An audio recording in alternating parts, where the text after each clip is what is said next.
And this is a very different way of doing it, guys. And hey, we're all here to grow and we're all here to try new things. So here I am, and I was supposed to be at Sue's live at her house so we could kind of go through movement exercises, whatever else. And due to my timetable and some interesting things with the public transport, I knew I wasn't going to make it. So I thought, okay, let me try something new. So here we are, Facebook Live in, and Sue is at her home on my computer, and she's going to go through some of the things, talk about what she does, show us some of the diet principles, show us the movement principles, and ultimately show us how you can obtain neuroplasticity through means of diet and movement. And it's fascinating. So, Sue, first of all, welcome, and thanks for joining the group and doing your thing. Do you want to give a little intro about what it is you do?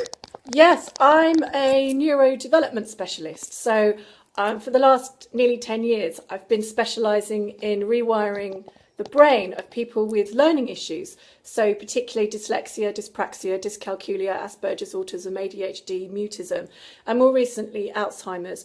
But what I've done very recently is create an exercise program that adults like me and you can use to keep our brains young and to just replay all of the neural pathways to just get them really optimum so that our thinking's good, our balance is good, our vision's good, and that we don't really have to worry about aging if we protect our brain with good movement and also good nutrition. It's really important to nurture that as well. Our brains need food. So that's in a nutshell what I do. I'm a health scientist. I have a degree in health. Been in practice 20 years, and I love seeing patients. I love helping people. It's just such a great thing to do. Awesome. And how did you I'm sure people are intrigued, how did you end up on this thread and actually discovering that there was other ways of helping these conditions? Well, my son was diagnosed with dyslexia when he was 6. He's 15 now, he'll be 16 in a couple of weeks, so it's nearly 10 years. And you get told when your child has a diagnosis that there's no cure and you have to learn to live with it. And I just was not going to accept that. Absolutely not. There was no way. Because if you believe that in limitations, then it shuts down any potential dialogue. So I just decided to go looking for answers, and I Googled and I found somebody who was a neurodevelopment specialist, a new world to me. And she trained me how to help my son. I helped him. And as a result of that, people came asking me for answers. But I was already a health scientist then with a decade in practice. So I was quite used to being a bit maverick in my approach, and that's certainly the case here. I'm just so glad that I took that attitude because it saved my son, and it's saved hundreds of other children all around the world too. It's just been brilliant that I'm a bit of a rebel. And what are some of the results that you've had? So you said it saved your son. Is it just a case of now he doesn't see dyslexia as an impediment, or is it a fact of he's got the advantages of having dyslexia and he can just read fine and everything? Like, what are some of the results? Well, put it this way, when he was diagnosed, they said to us, by the time he's 12, he might just about be able to read his name. Well, he's just come top in English, in the English group he's in. He doesn't have any learning issues. It's fine, because the reason why you have things like dyslexia is, say, for example, your cranial nerves. I don't know if you can see my eyes, but say your cranial nerves are not allowing you to track. Say that you've got no 3D vision, no depth perception. Say you've got Erlen syndrome, which is a light sensitivity, or say your accommodation is not working very well, so you can't adjust very quickly from there to here. Just in simplistic terms, any problems in that area will give you dyslexia, and that's just simply a matter of getting those nerves trained and the muscles trained so that you have flowing movements. That's one really, really quick and easy way of helping dyslexia. There's often more stuff going on with it, but it's developmental, and because quite a lot of what we're doing with, probably nearly all of what we're doing with, is in the brainstem and where the cranial nerves are. Nerves grow. You can change that stuff. So you can actually have a very profound effect very quickly and very easily if you know what you're doing. And that's what I did with my son. It was brilliant. And what are some of the mistakes that you see, especially in today's society? And you see some of the things that add into that, because obviously we all know, not only are people being diagnosed more frivolently that they have these conditions, but also, ADHD all the way through to dyslexia across the board and everything in between, you know, there are more lifestyle and modern day society things that contribute. So what are some of the things that you see just so obvious that you're like, oh my God, I can't believe people are still doing this? Well, it's equipment, really. If we think about it, like we've got these kittens in the house here. Kittens spend their life on their front, don't they? They're when they're very young, they're like this, and then they learn to crawl and they walk, and they're always on their front, so they're always moving like that. If you compare that with a human baby, you know, they're like this. In the Back to Sleep campaign, they're in their car seat, they're in their baby walker. No, I didn't mean baby walker. They're under their baby gym. They spend their life on their back, and so, you know, strapped down, and so they never get the thing on the front and the movements of being able to turn the head, which is massively significant. For example, when you have your head down this way, if I do that, if I shut this eye eye can see from there to up there. Whereas if I shut this eye sees from there way up there. So the information just going into the eyes is completely different, right from the word go. And that's teaching the brain that the eyes are different. Whereas when you're on your back and you've just had this same distance view, there's no neural stimulation going on to create effective vision. And nearly all of what dyslexia is a vision and or balance problem. It's stuff that's going on with things like that. So right from the word go, babies lying on their backs too much can be a real problem. But, you know, neurotypical kids, no matter what you do, they're going to grow up to be fine probably, unless there's some serious break. But my dad had ADHD, and my son, you know, he was born and he was slightly odd. So that was very obvious to me as a very experienced auntie with 10 nieces and nephews that he was unusual. So something had gone a little bit atypical in utero with his development. And that is the case with some of these children. I mean, he was quite severe. Looking back, you know, he was only ever diagnosed with dyslexia, but compared with all the children I treat with a full range of spectrum, he was, for years, he was the most severe kid I treated. But he isn't by any means now. I've treated some horrendously severe stuff. But yeah, it's you know, some of it's going to be how you're born, and some of it's going to be environment. But it's going to stem from what happens in utero, because every single neurotypical person on the planet will move in the same way while they're in utero and for the first year of life. But anyone who's not neurotypical, they won't be moving in the same way, and that's how you get neurodiversity and then a different wired brain. So how can, you know, you're talking about in utero, when people when they're expecting, are there some things that even in the womb people can start to do that can really aid development? Avoiding shocks is a good one, because anything that creates a shock, and baby might do that and go into a shock, they don't often recover from that.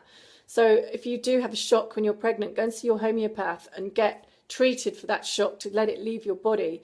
That's really significant. And major illnesses in pregnancy can cause problems. I see in children with global delay, the mum was often ill around 7 months in utero. So do your best to stay really healthy when you're pregnant. Keep your nutrition up, stay calm, try and stay away from any stresses. But there are going to be occasions where, you know, life happens and stuff. But hopefully with people like me around, we can help people recover from stuff that comes along that isn't being very helpful for them. But yeah, so yeah, staying away from shocks. With the modern day diet, what are some of the things, I know we've spoken before, that you're kind of like, carte blanche, no matter what, people should just not be eating it just does not help, and not even with children, but even for ourselves as adults, it's just really not aiding neuroplasticity, neurodevelopment, or any kind of longevity in our brain cells. Like, what are some of the things? Well, this is a big one, because I grew up with a father with ADHD. So from when I was in single figures, I was very, very aware of the impact of food, because my mum discovered that my dad had such severe food intolerances. So I've written a whole book on this called Nutrition for Special Needs, which is available on Amazon, which I co-wrote with a nutritionist friend of mine, Karen Stevenson. And that's about practical tips. But really, key things, the brain needs fats. The brain needs really good quality fats because the neurotransmitters need them. So things like your coconut oil, stay off any junk fats, really, and stay on the healthy ones. Raw olive oil's okay, but coconut oil's probably the best. But there's a supplement that I recommend to nearly all of my patients called Vegepa, which is absolutely brilliant. And also gluten, because gluten is a brain inflammatory. There's tons of research on this. This guy called Lauren Cordain has done loads of research on this. You can read all about that online. But gluten as a brain inflammatory, literally, oh, it puts your brain on fire. And the Veg supplement that I just recommended puts the fire out. So that's a really, really good combination. Grains I don't think are particularly good for the brain, but raw vegetables and fruit are really good because they contain enzymes, and preferably organic, obviously. Things like that are really, really important. So and high protein. One of the things I notice in the children, particularly with ADHD and autism, is that their requirement for nutrients. Say this is a neurotypical person and this is their level for nutrients. Somebody on the spectrum, their requirement is much higher because they don't seem to absorb it so well. And that seems to go back to the embryonic layers of when we're being formed, because the brain and the gut are the same layer. So if there's damage to the brain, there's going to be damage to the gut. And I think that's often why people with autism have got such appalling digestion problems, because it's problem in the brain, problem in the gut.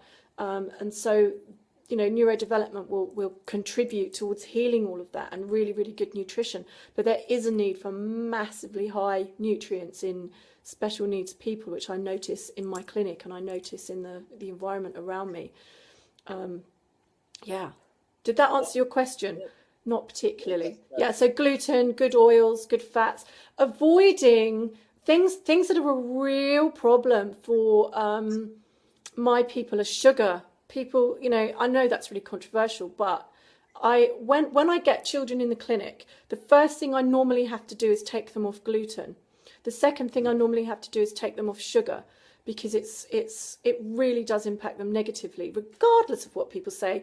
I've been a clinician for 20 years. I know. You can see it. Sugar's really bad. And, well, my dad's real killer was sodium nitrate. The stuff that they preserve bacon with, that stuff would have him hallucinating and make him really ill, foaming at the mouth and all sorts. And the other thing he was really bad with was monosodium glutamate, which is E621. So obviously, if you're going to be taking your child or your health seriously, then you do want to ditch the junk seriously, because it really does have an impact on your health and on your brain health, on your mood. Oh my goodness.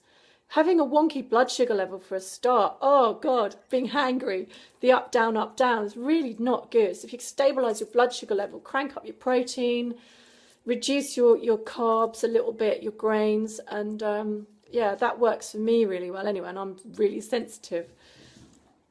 So what you're talking about now is obviously the people that really experience these symptoms. What kind of benefits someone should be saying, quote unquote, neurotypical, you know?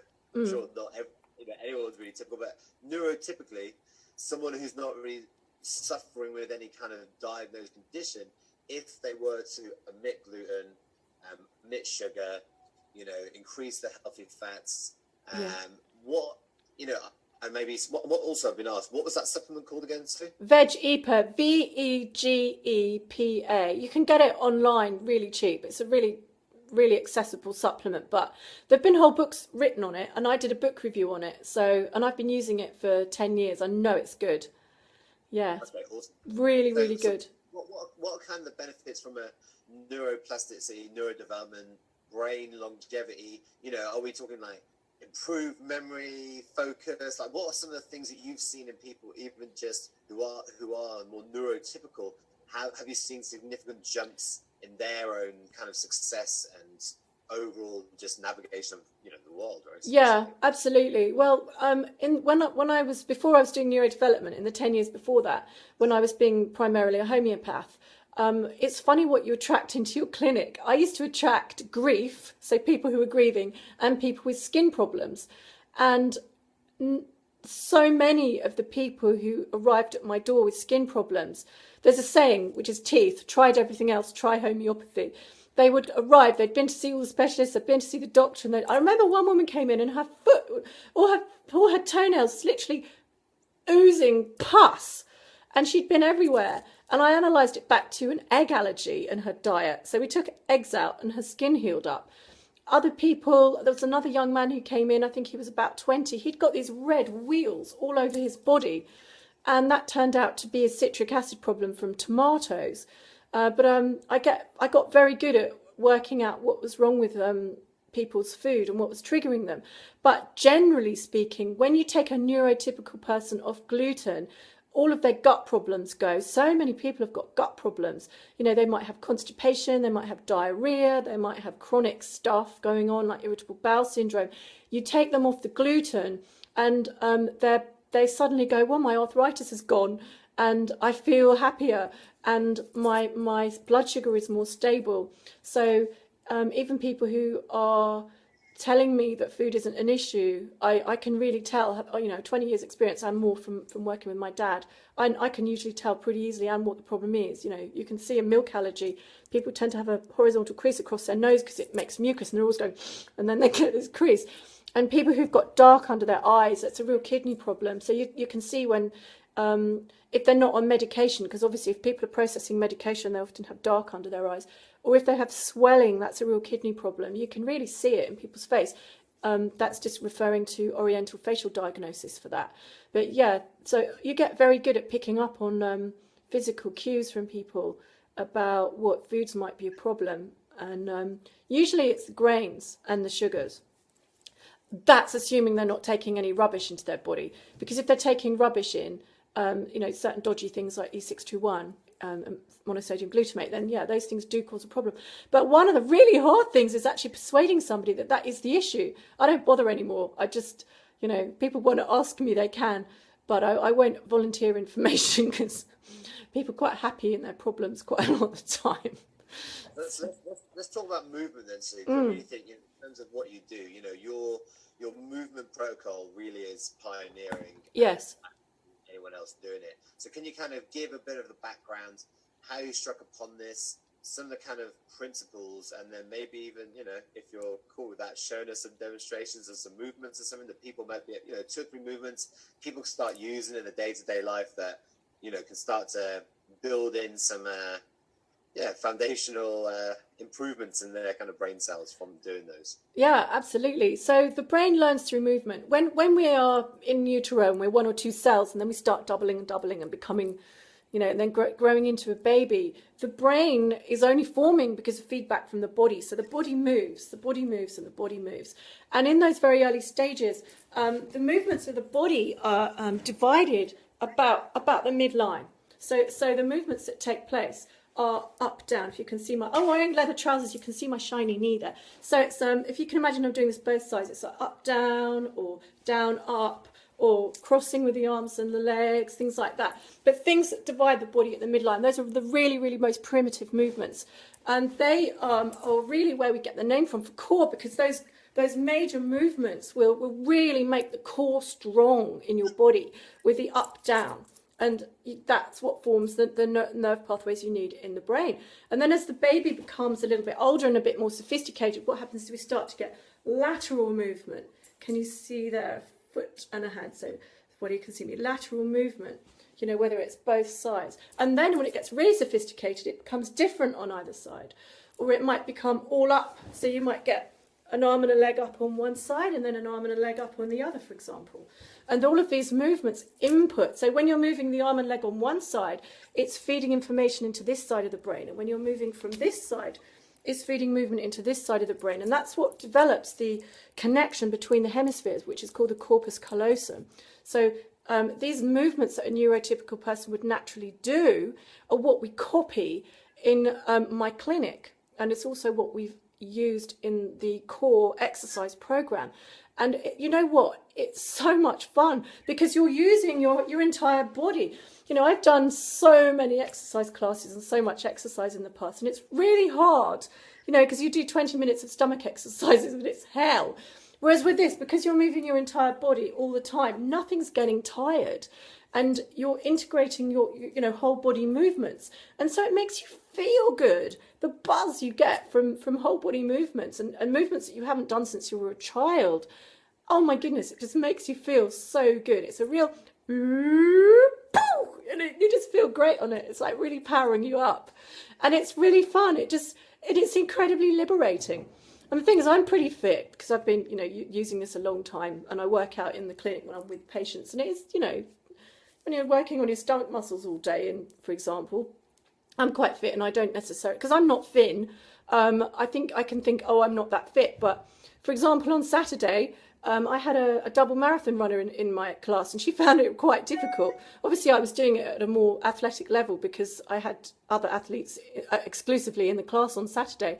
But what was interesting was that it is, you can make it really hard, or you can make it easy. For example, if you're in a wheelchair and you can't really do much and you don't have much movement, or if you're sitting at your desk at work, there's movements you can do that will help your brain and your balance. You can have a little break. Thing is, when you move your head and your arm at the same time, it triggers something in your brain called the olivary complex, and that's all to do with movement. You don't need to know the science behind it, but also if you're doing a movement like that, then you're going to be using your cranial nerves. You've got 3 sets of cranial nerves, the 3rd, 4th and 6th. They go up and down, they go out to the side, and they go diagonally.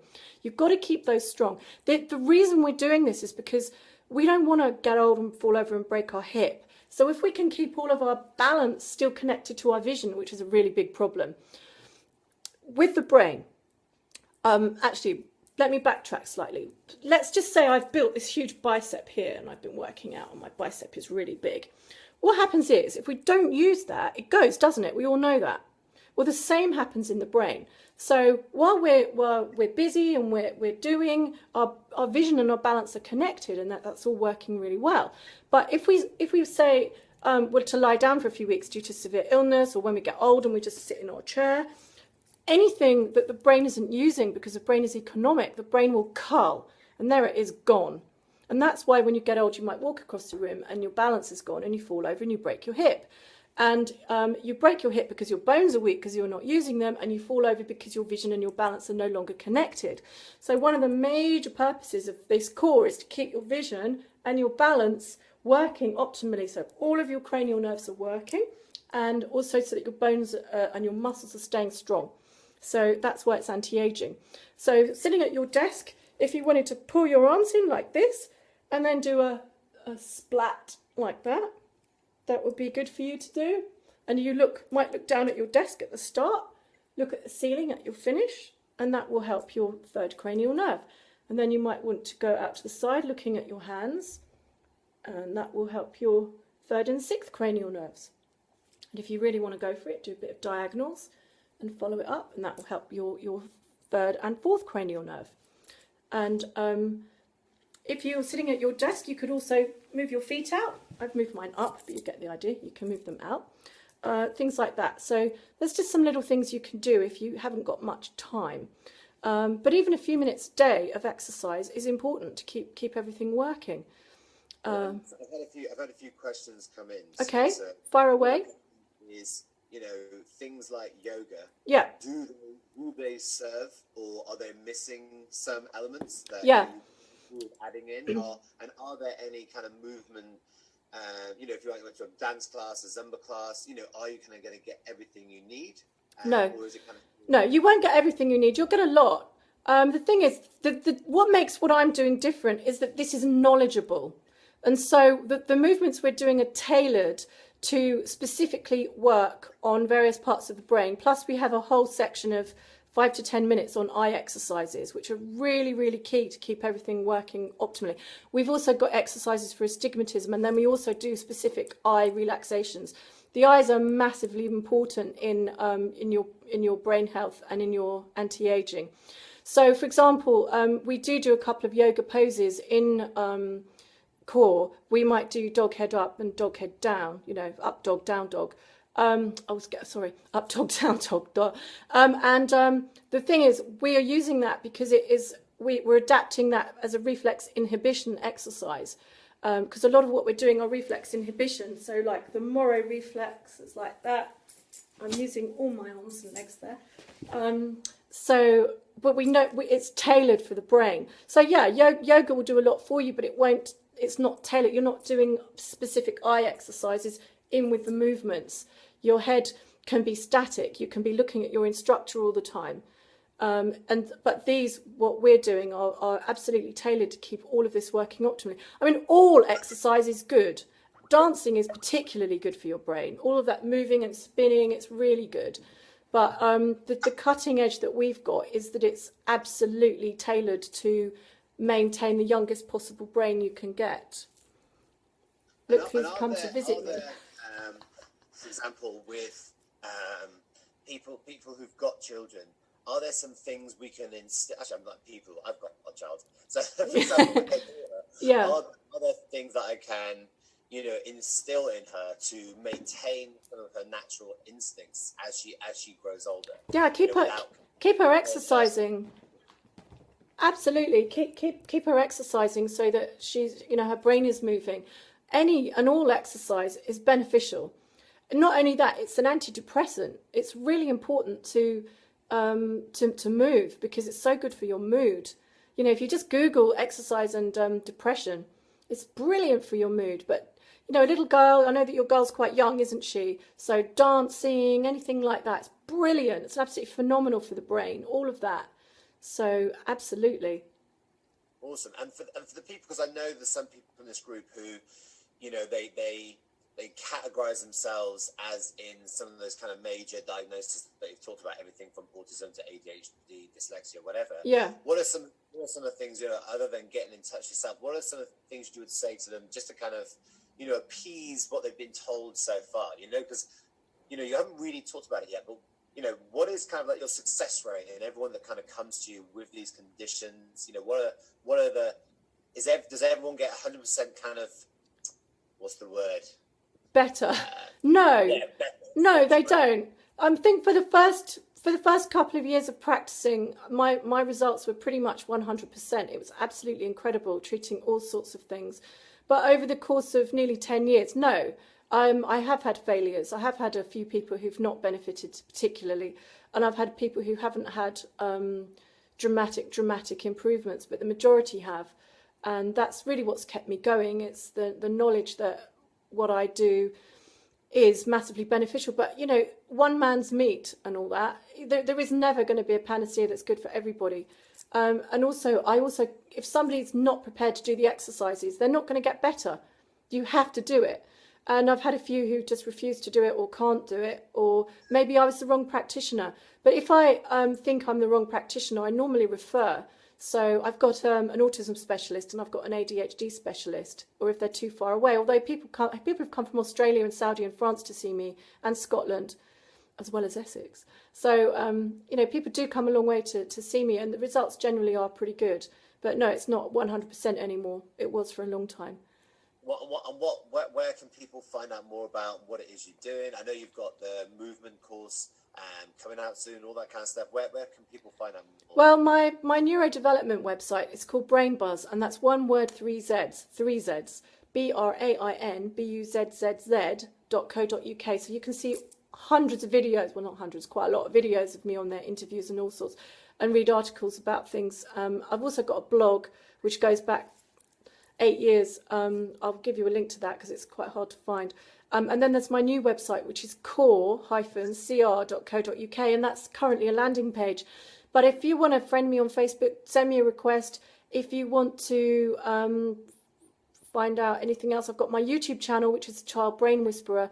Nearly everything gets loaded up onto that. It's absolute chocker. There are hundreds of videos on there, all sorts of things. Quite a lot of them are locked down because there's stuff that only my patients get to see. And some of it is stuff that I'm building still. But yeah, there's still tons and tons and tons of information on there. When do you do your exercise classes? Because we had someone asking, do you do group classes? When do you do them? Where do you do them? Yeah. So I'm absolutely ready to train a few people now so that they can take classes into other people's areas. But at the moment, currently, I'm doing Saturday mornings at 11 at Hummingbird Studio at Writtle. And I'm also doing Wednesday mornings at 10:30 at the Old Ironworks Gym in Malden. There's all my Colchester and my Ipswich friends are going, do one for us, do one for us. And I'm going, okay, let's do it. So we're in the process of making those happen as well.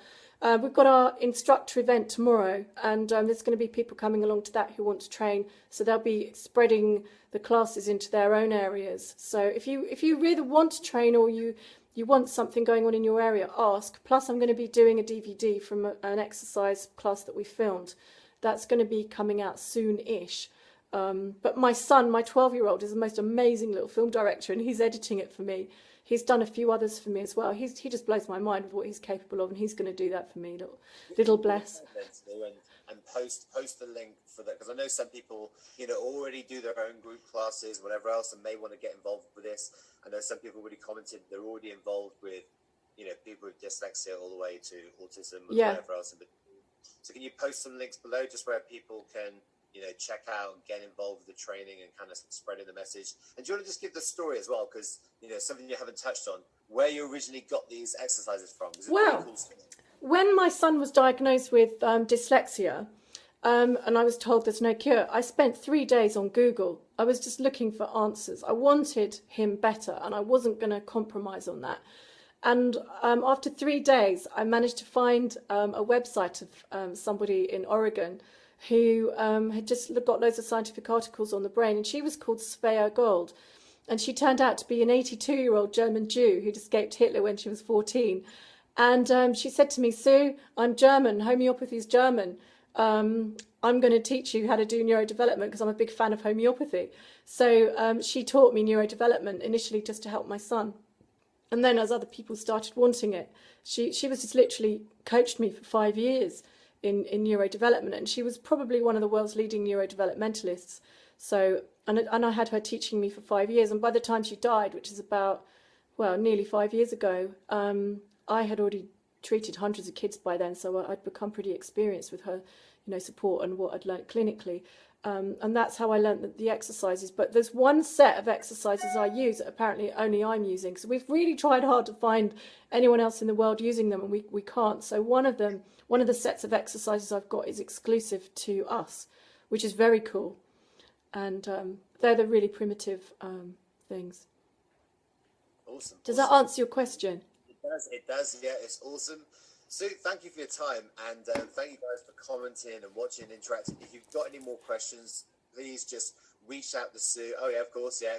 Check out her book as well, Eat for Your Brain, which is basically just a compendium of every kind of food out there and what it does within the body and for the brain. It's lists of symptoms. So you look up your symptoms and find what superfood you need. So yeah, just comment below. Get in touch with Sue. She's very welcoming. Tracy, you're kind of, you know, saying you want to get involved with training, just hit Sue up and she'll let you know. And yes, I think for anyone who knows anyone or anyone themselves who feels they've been kind of put under the benchmark of you have this condition, just get in touch with Sue. You know, I know myself, you know, from a kind of energy and healing point of view, a lot of these conditions, it is from trauma, it is from certain environmental aspects, it is from certain things that you can clear, can release. And you know, this neurodevelopment, physical and diet movement is just like another piece of the puzzle. And in Sue's experience, it can be pretty much all that you need to release this and reintegrate this stuff. And it reminds me, Sue, I remember about 10 years ago when I had back issues, and I was reading an amazing book by a chiropractor, and he was very kind of alternative thinking. I remember him, even like what you were very much what you were saying. He was saying, you know, the problem is when kids are crawling and they're on their fours and they're on their fronts and they're doing the movements with all four limbs, and then we try and get them to stand up too quick, and it means they don't fully develop and they don't have as good hand to eye coordination as they could have, that they're not as good at sports, then they don't have a good attention span, all this kind of stuff. So very much back to what you're saying. I just love it. So totally agree. Yeah, please, people are asking, Sue, so please comment on this video in the group. Okay. Comment with a link to your website and your training and your book and everything else. And then, guys, you just come with your questions if you haven't it. Sue, thank you again. It's been awesome, and I'll connect with you soon. Sure. Definitely. Yeah. Well, awesome. Thanks for interviewing me today, Duke. It's been really lovely to catch up with you again, and hopefully we do it again and you can actually get out to Essex next time and we can actually share a coffee or something rather than doing it this way. All right, thanks again, Sue. Yeah, lots of love. Thank you. Yes, guys, any questions you have, just comment below. Bye. So that went all right, didn't it? Yeah, it's brilliant. I have no idea how much time that took, but people, yeah, you got a couple of people straight